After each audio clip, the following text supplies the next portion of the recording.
बात अब पंजाब की करते हैं, क्योंकि इस वक्त पंजाब में किसानों का प्रदर्शन एक तरफ जारी है तो वहीं केंद्र सरकार की तरफ से रेलगाड़ियों को बंद कर दिया है, जिससे किसानों को अब बेहद नुकसान हो रहा है। दरअसल ये समय है आलू और मटर की फसल की बुआई का और इस वक्त रेलगाड़ी बंद है, जिस वजह से खाद नहीं पहुंच पा रही है। जो सामान किसानों को चाहिए वो उनको नहीं मिल पा रहा है, जिससे किसान गुस्साए हुए हैं। देखिए रिपोर्ट।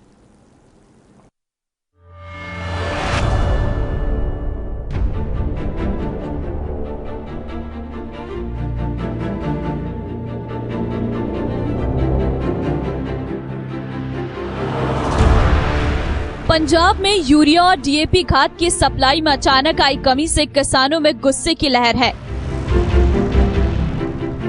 वर्तमान में राज्य के कई जिलों में आलू और मटर की बुआई की जा रही है और किसानों को इन फसलों की बुआई के लिए यूरिया और डीएपी उर्वरक के अलावा बड़ी मात्रा में पोटाश की आवश्यकता है,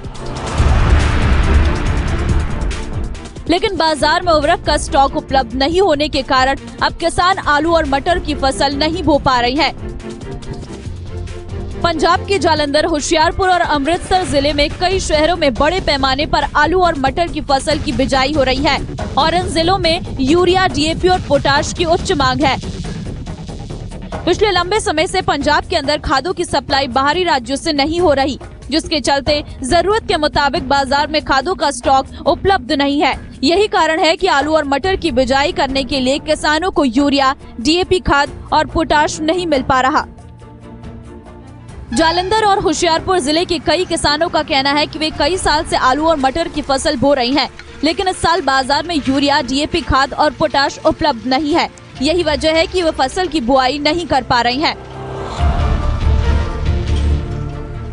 किसानों के अंदर इस बात को लेकर गुस्सा है कि केंद्र सरकार की तरफ से पंजाब में मालगाड़ियों की आवाजाही जानबूझकर रोक दी गई है, जिसके चलते राज्य को बाहर से खाद की आपूर्ति नहीं हो पा रही।